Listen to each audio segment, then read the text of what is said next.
Wish you could have been a Jet, Fernando. Let's see what happens. Live from Radio Row in Indianapolis, it's Combine time as teams look for their next superstar. Some of the biggest names in sports and entertainment will be right here. Get ready for the 2026 draft, baby. It's the Jake Asman Show.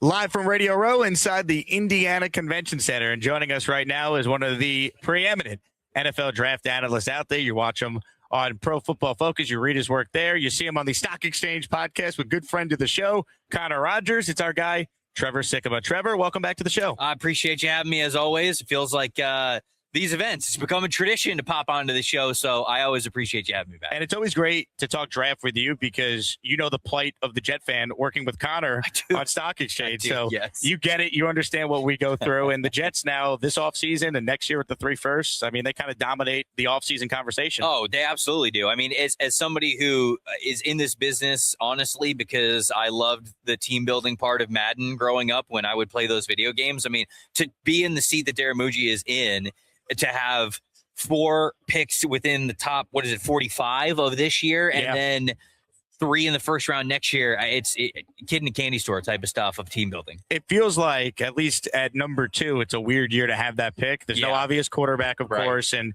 it doesn't feel like at this point there's a clear consensus who the best non-QB is. So if you're in that seat that Muji's in, what would you do if you're the Jets? Yeah, it's interesting, right? I think that the Jets, since the order became final, they were kind of at this point praying that one of Arch Manning or Dante Moore was in this class because it'd make things a lot easier for them. They could get their franchise quarterback, and then they could use the rest of the picks to build around the team. But obviously, with that not being the case, it puts them in an interesting situation there at number 2. To me, I think this comes down to 2 players.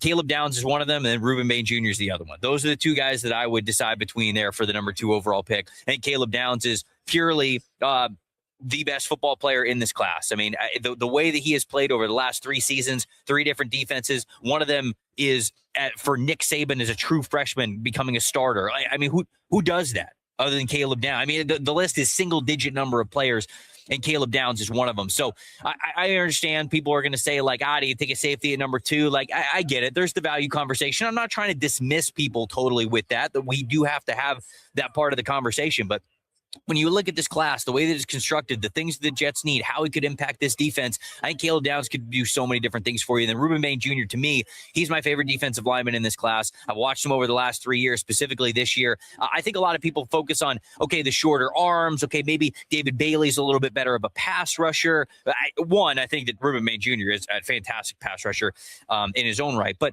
who he is as a total 3-down defender, who he is as a run defender, how he affects the game. I mean, you go back and you watch this Miami tape.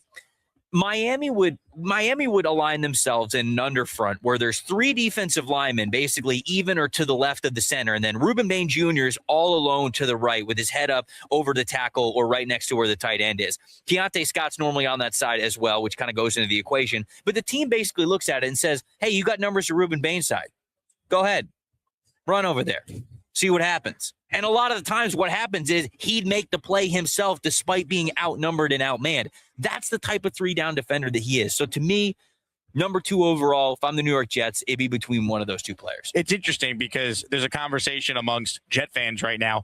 Hey, at pick 2, are you drafting for the ceiling? Do you need to get that superstar? Or do you want just someone has a huge floor, a very high floor, and is a safer pick and maybe won't be the best player in the draft class, but he's going to be very good at the bare minimum. And if you're the Jets, you're coming off a 3-win season, same record as the Raiders, but because of strength of schedule percentage points, you don't have that top pick to get Fernando. For me, it's almost like maybe you call me scaredy cat, whatever, but I almost kind of want maybe the guy with the higher floor, just so you're not whiffing on the number 2 pick like they did with Zach Wilson, for example. Sure, and I can understand being a little gun shy in that regard and having a little PTSD from some of the drafts that have happened. But I'll be honest with you, talking about these 2 guys, the ones that I just talked about, it's not really the ceiling's not very high for these guys. So, but the floor is, so we'll take them. I genuinely believe both of those 2 players could very well be the best player in this entire draft class. So for me, I don't even have to worry about that conversation with these two guys. Whereas, again, I know some people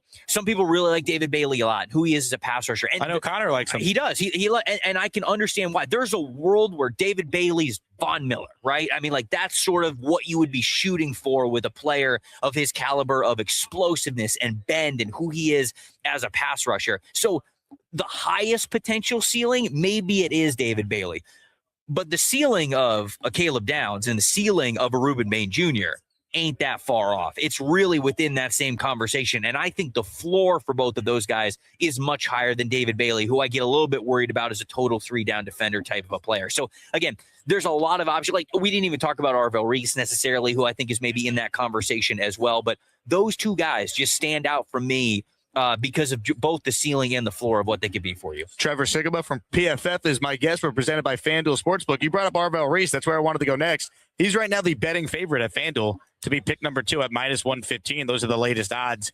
I mean, if they were to take him, it feels like you're betting on major potential there, because if you see him as an edge rusher, he just wasn't asked to do that a ton. It feels like this past college football season. 100%. And I like him better as an off-ball linebacker anyways. Like, did you take that guy too? Again, I wouldn't take them over the first two guys that I mentioned that you'll have the opportunity to take. So, no, I wouldn't. Now, I like Reese. Like, Reese is going to be a top 10 player for me, I think. But I think that this week is pretty huge for him, because he said that he was going to participate in both the off-ball linebacker drills and the edge rusher drills on the field, which is good.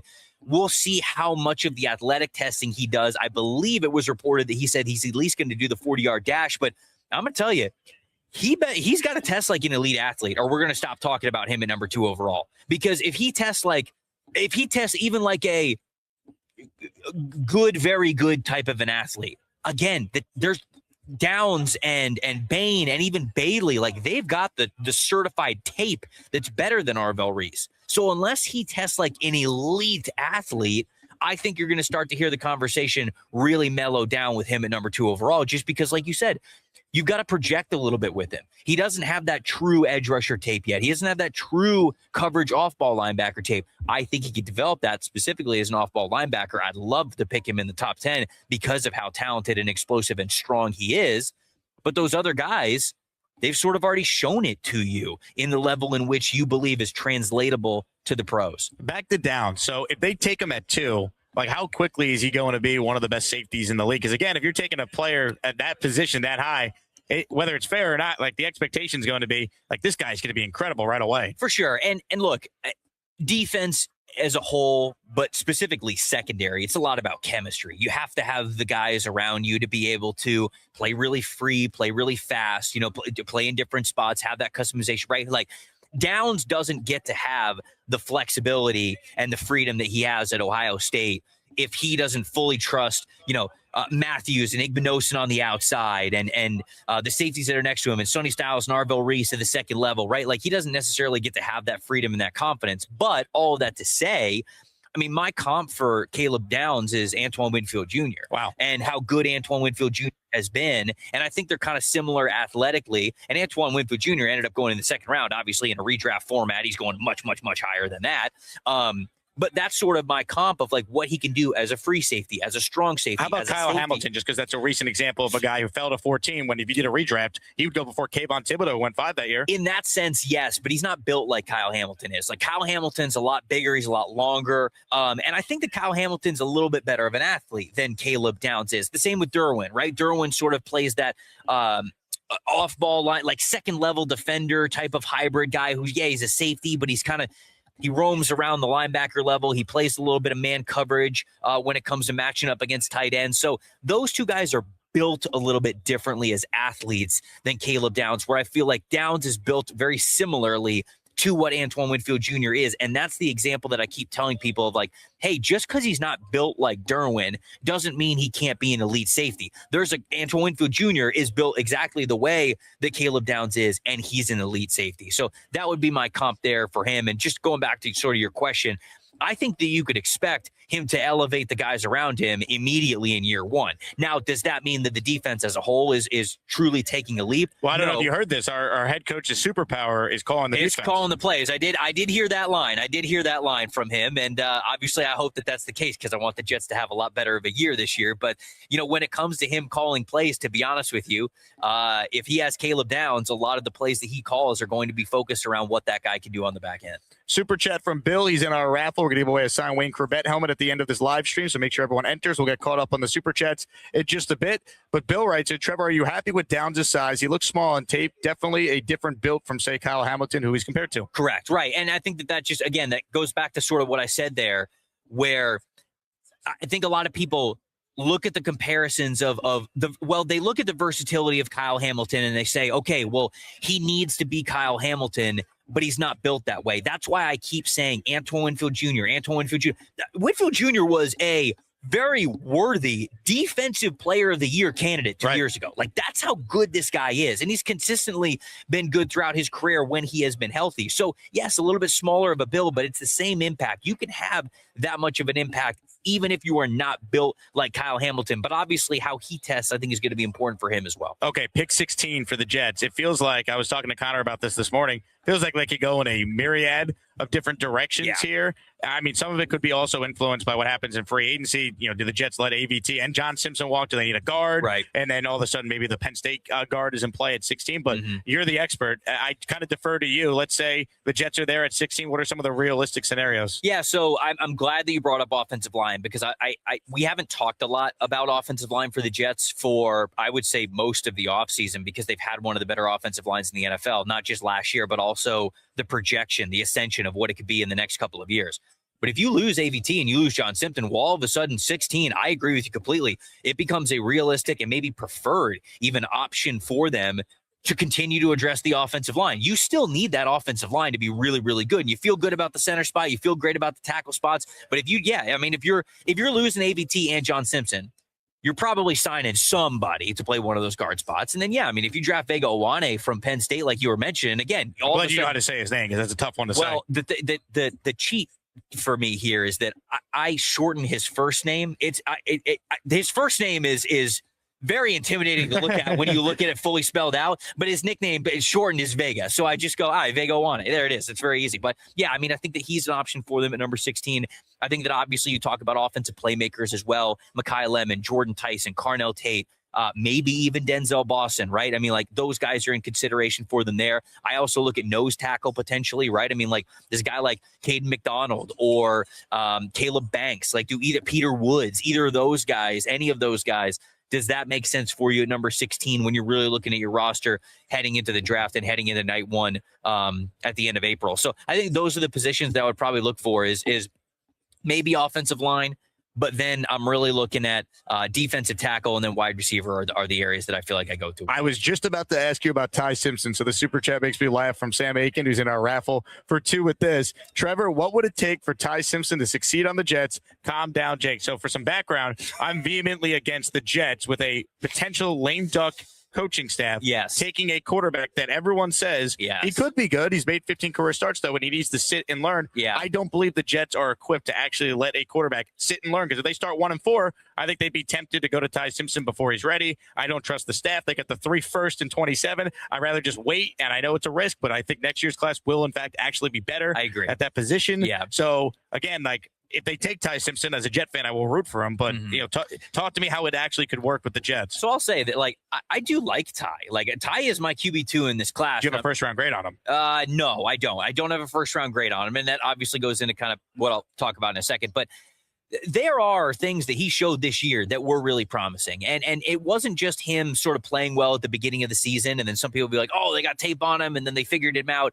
He struggled under pressure down the stretch of the second half of the season. But he was a little bit better in the college football playoff game, which was good to see, especially against a defense that gave him a ton of trouble earlier in the year. And they didn't give as much trouble the second time that they saw him in the college football playoff in Oklahoma, which that was good to see. He's somebody who makes protection calls at the line of scrimmage. He's making audible calls. He's going through progressions to the point where, okay, you could have a 3-read sail concept to your right. All right, all of those are covered. You're selling out to cover all those routes. He'll hold on to the ball the way that he needs to and get into the backside dig that's coming across the middle of the field. field. Like, there's not a lot of quarterbacks in college football that do that. He can get under center. He knows how to get under center. So there are a lot of the NFL quarterback-y type of things that we saw from him last season. So I think that he can be a starter at the NFL level. I think he can win you games at the NFL level. You can feel good about him at the NFL level.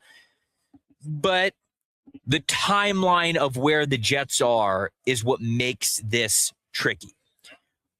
If it really is like everybody's kind of on the hot seat going into this season, then it becomes very tricky to draft a quarterback at number 16 overall, knowing that he's probably going to have an up and down season. I mean, you have to look at this realistically. Realistically, if Ty Simpson has what is an expected rookie year where he shows some promise, but obviously he struggles a little bit, probably under pressure.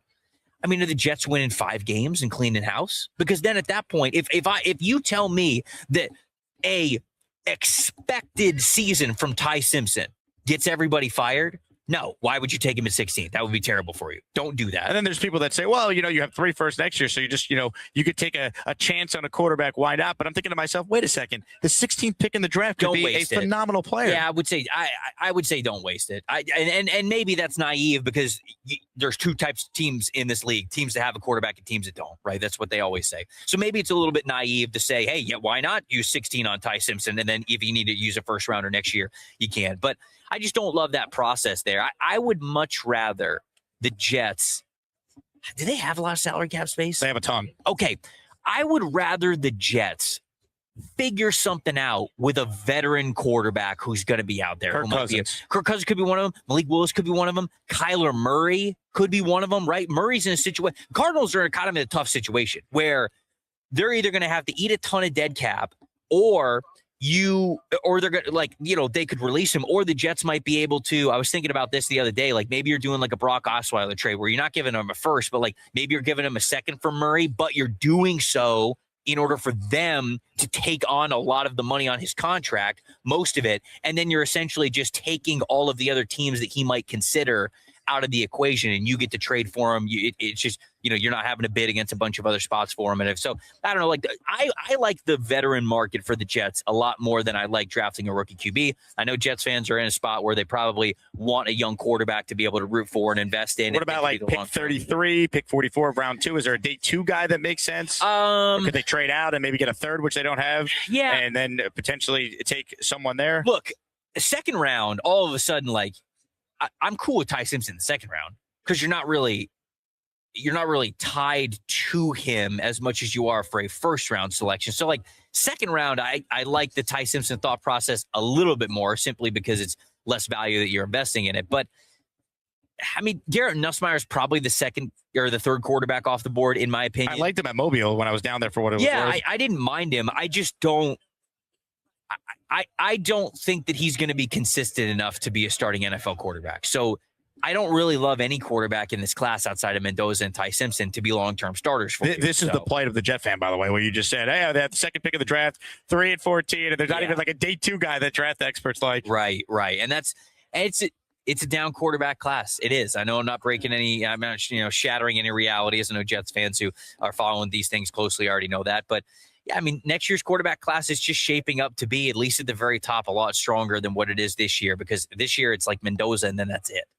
So is next year, when you say it's going to be a lot better, are we talking like historic levels of like first round talent? I don't know. I mean, I think the potential is really high. Yeah, of course, like saying that the next year's quarterback class is going to be better. I mean, the grass is always greener, right? No matter what in the next draft class. But in theory, you've got Arch, who's going to come out. Arch Manning's going to come out. Julian Sand from Ohio State. Dante Moore is going to be in next year's class. And then you get into the wild cards, right? Like DJ Lagway, does he bounce back? Somebody who's got all the talent in the world who just has not developed, did not develop when he was at Florida. Now he's at Baylor. Dylan Raiola, you would throw in there as well. Somebody who has NFL talent but hasn't had the consistency yet. And those are 5 quarterbacks that I think have overall NFL talent that I'm not even naming guys who might be like late breakout players that we're not even talking about yet. What about like Jaden Mayava or Derek Mensa? Absolutely. So those are absolutely like 3 guys that are also in that equation. So there are so many names that you could think about for next year's quarterback class where even if they all don't develop, you probably like the prospects of taking one of those guys next year over forcing it this year. And look, I hope it doesn't end up like this way because I'd rather the Jets be good this year, but potentially pair up the new head coach with his picked quarterback he wants to align himself with. Right, exactly. A couple quick hitters for you. So the wide receiver position, a lot of Jet fans would love one of the quote-unquote big three to make it to 16. Mm-hmm. Does the Jordan Tyson medical situation actually make it possible for him to be there at 16 for the Jets? 100%. I think that with Tyson not doing anything here in Indy because of that hamstring injury, I get really worried about that from an NFL team perspective of where he could go. I mean, I think that he's the most talented wide receiver in this class, but his injury history and him not being able to do anything at the combine, I really do wonder if the range for him is now late first, early second for Jordan Tyson. Late first. Wow. Yeah. I because pick 33 to the Jets would be a home run. I mean, he genuinely, you might be able to get him there because the NFL's they just don't take players that are damaged goods, man. And that's it. We are 2.5 months removed from the season, and your hamstring is still bugging you to where you can't run. Now, maybe that's an answer of like, hey, he doesn't have. He's not the biggest, the fastest long speed type of the player in the world, and so he doesn't want to get out here and run a slower 40 time than people might be projecting because some people think he's wide receiver one. So there's of course like the politics side of it of like, oh, like just the strategic, like, oh, I don't want to work out type of a thing. But I think Jordan Tyson's draft range is all over the place, man. I think it's completely wide open when it comes to this injury history. Oh, how about Mekhi Lemon and Carnell Tate? Is there any chance they're there at 16, or do the Jets have to move up if they want one of them? I'm getting less and less confident that would be the case. Yeah, because especially if there's no Tyson left in the group, when it's just those two wide receivers and teams go, yeah, we got to get one of these guys. I think there's too many teams that would need a wide receiver. The Giants are one of them at number 5. The Titans, I guess, at number 4. We haven't talked about it a lot, but like maybe they could use one there. I mean, the Cleveland Browns at number 6, the New Orleans Saints at number 8, the Miami Dolphins at number 11, the Baltimore Ravens at number 14. Maybe even the Rams at 13 long-term wide receiver. There's just too many teams that need a wide receiver, and these two guys are too rock solid for me to think that either of them would get to 16 at this point. All right, final question. Doesn't have to be anything Jet-related, just draft-related in general. What is your boldest prediction for what happens over the course of this 2026 NFL draft? Last year was the Shedeur Sanders fall into the 5th round. No one saw that coming. Like, what's going to be like the crazy thing that you could see happening, a prediction of any sorts? What immediately comes to mind is I think Sonny Styles gets drafted above Arbell Reese. Does that count? I like that a lot. I don't know how crazy that is because both are just really good football players. But like the off-ball linebacker talk is always very like, you can't take them high. They're off-ball linebackers. I think teams are just going to absolutely love Sonny Styles. Like I think Styles could go 5 to the Giants. Really? Like I genuinely think that he could go that high. I don't think he's going to go 4 to the Titans because the Titans have trench needs, and so I don't think that's going to happen. But like, I 3 to the Cardinals, maybe even for starting. I think he's that good of a football player, and if he tests the way that I think he's going to test here in Indianapolis, he's going to test like an elite athlete. He was from everybody who was over at his podium. I didn't get to it this morning, but everybody was saying he was just commanding the room. He had the biggest crowd, I was told too. That Indiana tape that he had in the Big Ten championship is the best tape that I've watched of any prospect in this entire class. It's not close. He had a crystal ball. He knew exactly where that ball was going every single play. The recognition was unbelievable. I think he's fantastic. And so I think the bold prediction is he goes above Arbell Reese, and the bold prediction is also I think he's a top 5 pick. All right, last question. When you have to look at Connor Rogers' hair when you do podcasting with him, does it just make you jealous? Because I'm jealous at the flow he has. It's tough. But it's one of those things where it's good, right? You always want somebody who motivates you. You always got to be looking ahead. It's like the Matthew McConaughey quote where he's saying like, my hero is me in 10 years or 5 years. I've got always something to chase. So every time that I log on with Connor and that we do a podcast and the flow is flowing, I remember. I've always got something to chase. It's always making me The better. flow is flowing. Trevor, you're the man. Where can people find all your work? PFF.com. That's where all the big boards, the mock draft simulator, all that great stuff is. And then, of course, the NFL Stock Exchange podcast with Connor Rogers. Check it out. Trevor's one of the best. Appreciate you hopping on, Trevor. Thanks, Jake. Trevor Sikkema from PFF is our guest. Quick break, back with more live from Radio Row here in Indy.